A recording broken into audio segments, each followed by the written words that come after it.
Kenalkan, nama saya Gabriela Lukar dengan NIM 190611020045. Nah, selanjutnya yaitu saya akan membahas tentang faktor-faktor yang mendorong pada perubahan manajemen. Nah, di sini terbagi menjadi dua faktor eksternal dan internal. Eksternal yang pertama yaitu karakteristik demografis, yaitu umur, seperti umur, pendidikan, tingkat keterampilan, gender, migrasi, dan lain sebagainya. Nah, yang kedua yaitu kemajuan teknologi. Baik organisasi manufaktur maupun jasa semakin meningkat dalam menggunakan teknologi sebagai alat memperbaiki produktivitas dan market competitiveness. Sekarang ini terjadi peningkatan manufacturing, automation, dan office automation. Robot dan komputer banyak dipergunakan dalam manufaktur. Nah, yang ketiga yaitu perubahan pasar. Pentingnya ekonomi global adalah memaksa perubahan, mengubah cara mereka mengerjakan bisnis. Banyak perusahaan Jepang menghentikan filosofi bekerja untuk seumur hidup karena meningkatnya persaingan internasional. Nah, yang keempat dari faktor eksternal yaitu tekanan sosial dan politik. Tekanan sosial dan politik dapat tumbuh dari adanya perang, adanya nilai-nilai yang harus dipertahankan, maupun tipologi kepemimpinan. Terkadang pengusaha kuat dapat menyalurkan tekanannya melalui lembaga legislatif. Runtuhnya komunisme Rusia dan tembok Berlin dapat memicu atau memacu tumbuhnya kesempatan bisnis. Nah, yang kedua yaitu faktor internal. Faktor internal yang pertama yaitu yang mempengaruhi mendorongnya perubahan manajemen, yaitu problem atau prospek sumber daya manusia. Nah, masalah ini bisa timbul karena persepsi pekerja tentang bagaimana mereka diperlakukan di tempat kerja dan kecocokan antara kebutuhan dan keinginan individu dan organisasi. Nah, yang kedua yaitu perilaku keputusan manajerial. Konflik antara manajer dan bawahannya merupakan tanda bahwa diperlakukan baik manajer maupun pekerja mungkin perlu interpersonal training atau sekedar dua orang tersebut perlu dipisahkan. Nah, selanjutnya yaitu faktor-faktor yang menghambat pada perubahan manajemen. Nah, yang pertama yaitu fokus intern. Hanya melihat yang ada di dalam, boleh jadi memang ada pergulatan politik internal yang membuat manajemen tidak lagi sensitif dengan apa yang terjadi di luar.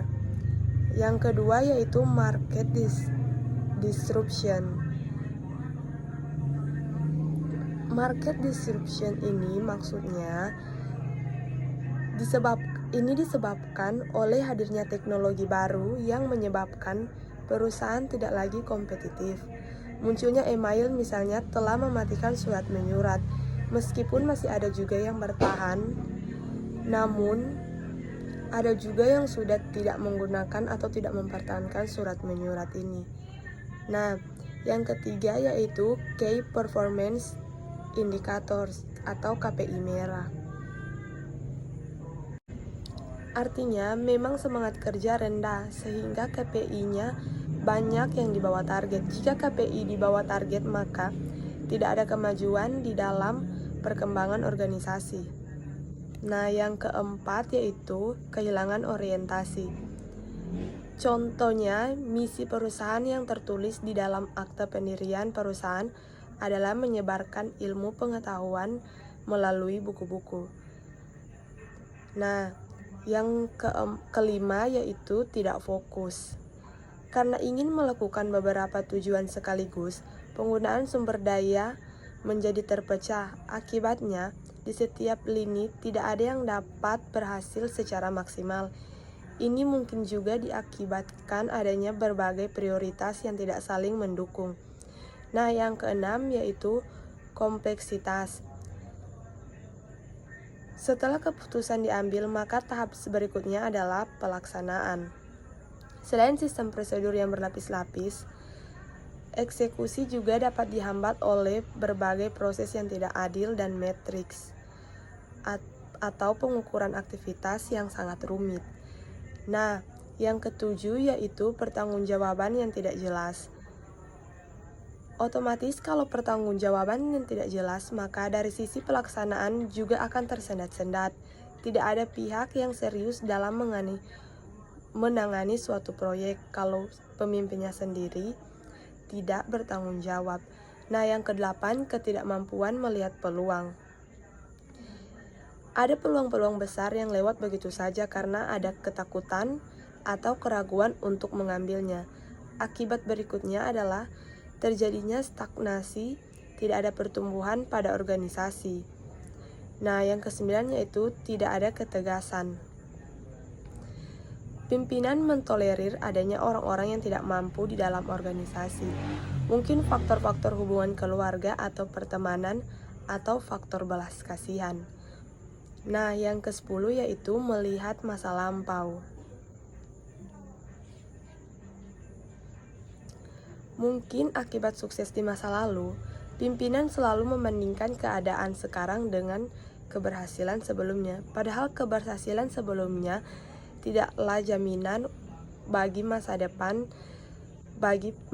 perusahaannya di masa yang akan datang.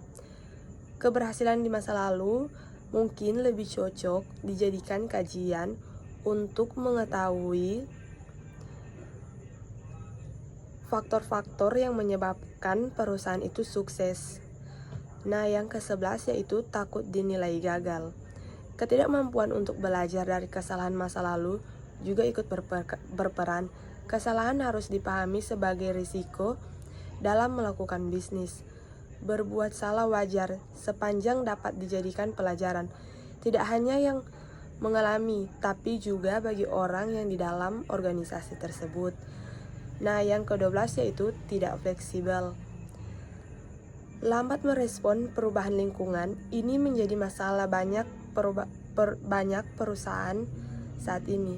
Jangan heran di luar negeri pun perusahaan yang tahun ini masuk Fortune 500. Nah, dan yang terakhir yaitu yang ke-13, tidak mampu bangkit dari keterpurukan. Kegagalan dalam suatu produk yang menelan investasi lumayan besar, seringkali juga membuat manajemen menjadi gamang. Otomatis rasa percaya diri tergerogoti oleh lenyapnya sejumlah uang akibat kegagalan suatu produk. Apabila perusahaan tidak memiliki cadangan atau pemegang saham, tidak mau lagi menambah dana segar, cepat atau lambat, dampaknya adalah pada lambatnya perkembangan organisasi. Sekian, terima kasih.